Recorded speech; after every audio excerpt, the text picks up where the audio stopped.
Nigerian politics, empowerment programs are a common feature of lawmakers' engagement with their constituencies.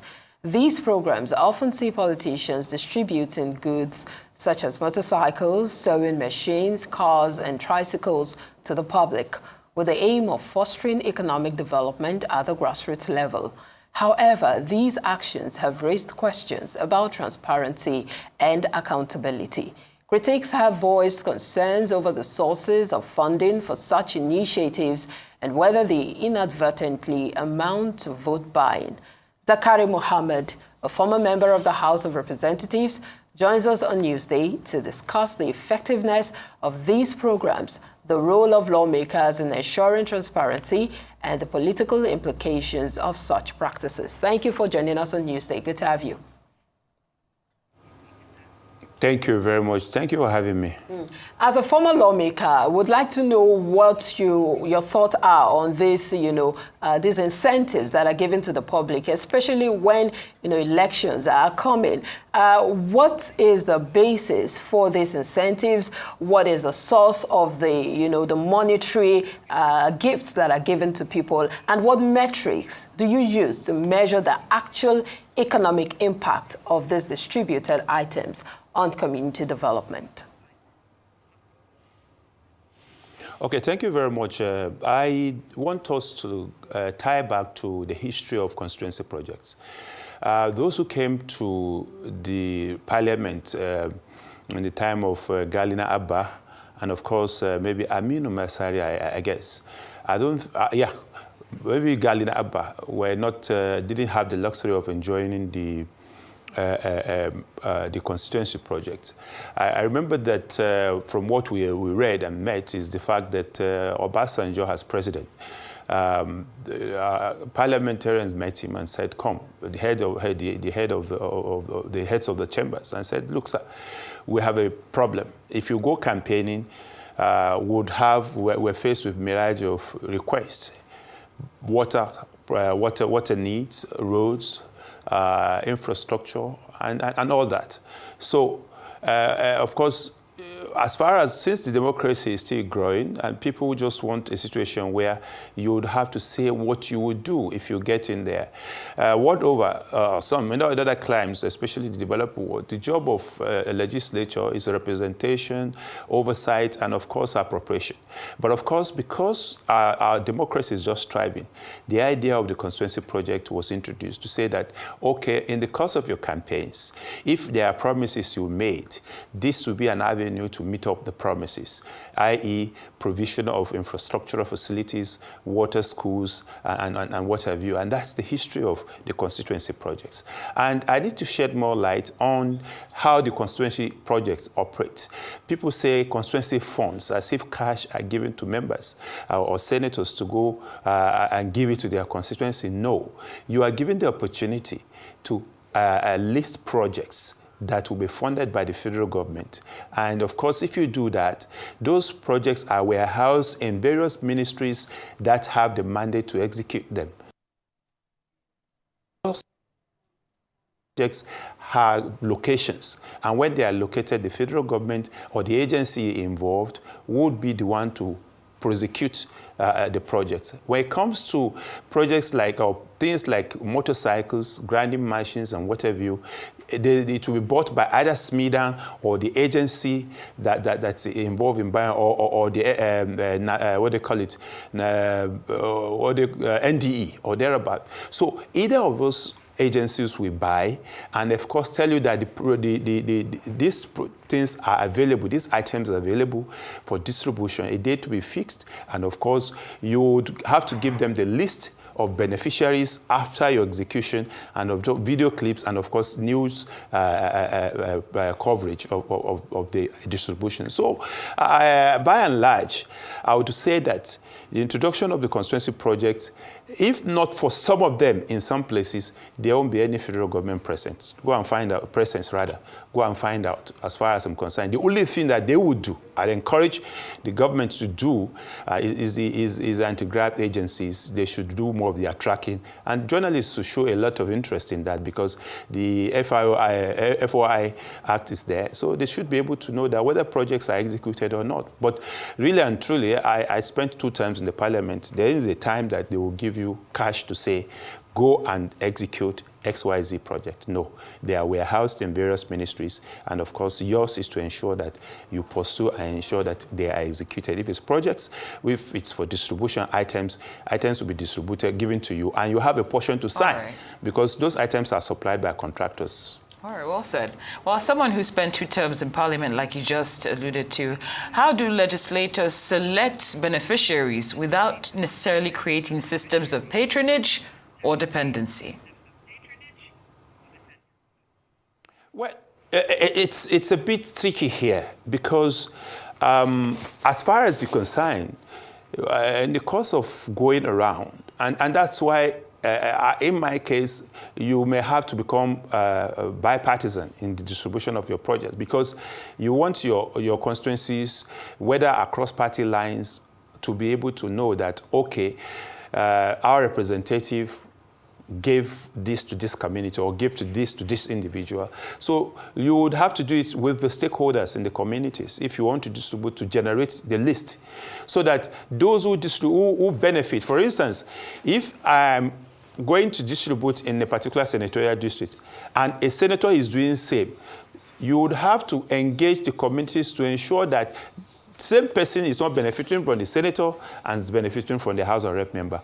So there will be a synergy between your office, because you will have office on ground and officers on ground, and you would vet the names. Here and there, mistakes could be made, but that is how lists are generated. You don't just, on your own, just select those you want to give. It will definitely have, it will boomerang, actually.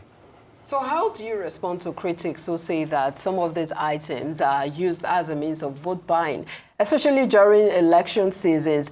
How do you differentiate between these empowerment programs actually investing in people, in community infrastructure, rather than, benefiting the people of the community and empowering your constituents? Okay, there is no law in this world doesn't have its other side. The only thing that makes law is a law that benefits all. Answering your question, yes, the human factor will come in. If maybe your projects or the time of distribution are close to election, some people will call it vote buying. But what is important is for the items or, of course, the projects to be located there. Yes, if you locate a project in a particular community, there's something they call payback. They would want to say, okay, because our representative was able to give us a classroom or give us a school that we were being requesting for, we're going to vote for him.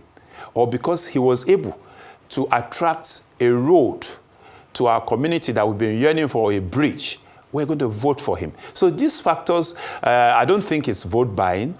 Rather, in politics, it's about giving back to your community. So the reciprocity cannot be termed as vote buying. I don't think it's so, because there's no other law or other way you're going to do it that will not be translated to say vote, but you're not buying vote in cash, but of course you're patronizing the communities that voted for you in the first place.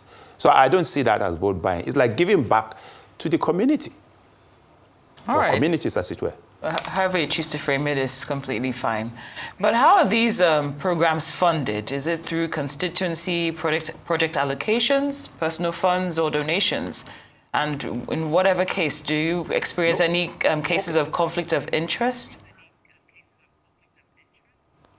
Yes, for every humans, there could be pockets of conflict of interest here and there. But let me tell you, funding comes from what we call zonal intervention project, zonal intervention funds.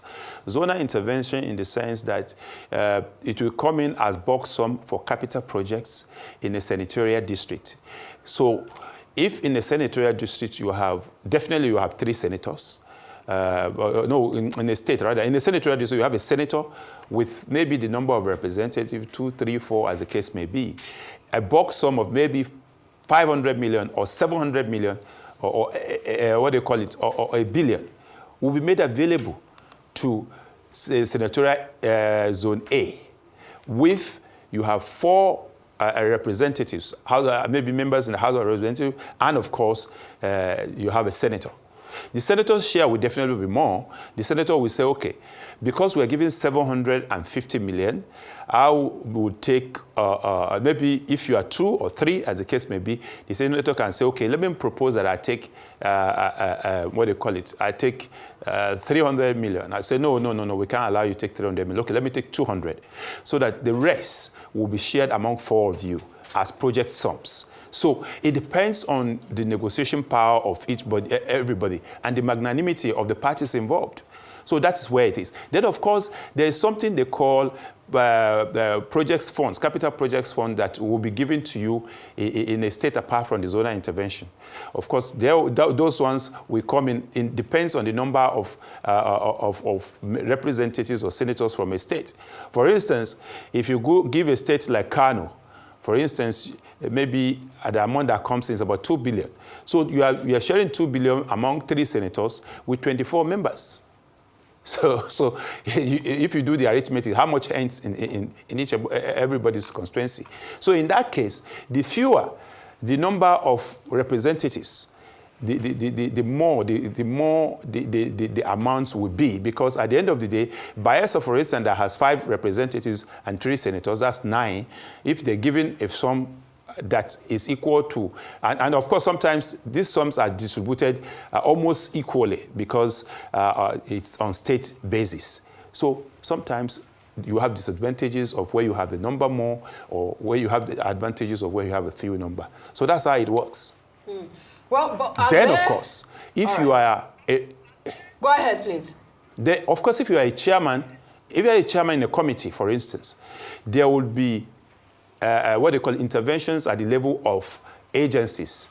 Agency A can say, or you can talk with them to say, okay, I need a classroom, for instance. I need a classroom in class A, B, C, D. So I need about 6, 7 classrooms in my constituency. If they give that to you, or you can say, okay, as chair, I take a class or 2. Okay, what do we do with the rest? Okay, let's give to Honorable B, Honorable C, Honorable that. So next when it comes, we consider some other people who are members of the committee. That's how projects are given. And of course, they will all be warehoused in ministries. Oh, well, we know that this is in a straight line or a straight jacket situation in every case. Are there auditing mechanisms to track and monitor these distributions and prevent issues of diversion of items for resale? Yes. If an agency like SMIDA gives my constituency 200 motorcycles, maybe that is what is in the budget, and of course, tricycles, about maybe 10, 15 tricycles, and of course, some grinding machines and some motorcycles, they send an official. You have to give them the date, or send officials the date you're doing your distribution. They will come and on their own inspect what they will do, get their report to their office. Very, very important. In fact, if that is not done, they would have a way of reporting that the projects here could not be seen. So, and of course, such a member knows that he could be reported to the anti-graft agency. So everybody would want to play by the rules so that you don't get to the wrong side of the law. All right, well said. Now let's talk about whether these projects are built to last. There have been criticisms that these distributions create temporary goodwill but are not sustainable when it comes to economic transformation. How do you respond to that? Okay, for me, I would look at it this way. That depends on the individual, what they call legislator. For instance, if in the constituency are represented Barutin and Kayama, you have a project situated there, and they said there are classrooms to be put in maybe school ABC. It's incumbent on me to make sure that I follow what the BOQ says. I follow what the contractor, I ensure that the contractor delivers in terms of the quality of job, so that, because at the end of the day, the community does not know the contractor. They would put there, so project facilitated by Honorable this. My name is on the project and it's a wishy-washy project, then you have given room for even your political detractors to hit on you. Or you have given room for the auditors to be questioning you every now and then. So it depends on the individual contractors. What I just want the agencies to do and the Auditor General's office to do is to step up their activities. And the anti-graft agencies too should do what they call tracking. There are, what they call it, there are NGOs that have been doing tracking, and of course they will ensure that your projects are executed to standard. And because of the FOI, they would pursue it to the, what they call it, to the agency that is responsible and be able to get what amount the project was awarded for and what your execution, how much have you expended in it, and the project on ground, how much is it worth? So what I just want is to call on the Auditor General's office to do more, and the agencies too, to ensure that they deliver. But member legislators will definitely want to deliver, because any project you do, it's going to be there for posterity. And you'll be able to say that, while I got this opportunity, this is what I was able to deliver. So have we seen cases of prosecution or lawmakers, defaulting lawmakers, being made to face the law for defaulting or not carrying out these projects that they have, maybe accrued funds for? Yeah, I've seen a situation, or 1, 2, 3. I've seen a situation where what they call it, individual legislators, especially if the contractor, for instance, is not giving strict supervision, and of course there is cause for them to say that, okay, there could be on-the-table dealings between maybe the individual legislator and, of course, the contractor. Of course, sanctions come in. And why I'm saying that is that most legislators don't want to go towards that route, because it will be very, very sad, and it will smear whatever reputation the individual legislator wants to protect. Because you don't want to just be a legislator, you would want to at least advance in the course of the career you're choosing. So everybody would try as much as possible to be very, very careful, because it has implication.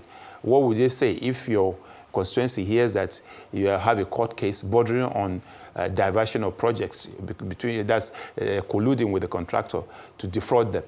I don't think that would be on the good side. So what I just want is that more attention, and even what they call the individual constituents, the communities where projects are supposed to be executed, have the opportunity. And the budget is a public document. It will be stated there what is supposed to go to community A, B, C, D, E. And Mr. President will sign the appropriation, and it becomes law. So if you ask for the budget of the year, you will definitely get it. And the projects located for your community will be there.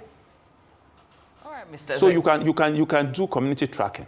All right, Mr. Zakari Mohammed, this has been a very insightful discussion. We'd like to thank you for your time and contribution here on Newsday. Mr. Zakari Mohammed is a former Nigerian House of Reps member. Thank you so much for joining us.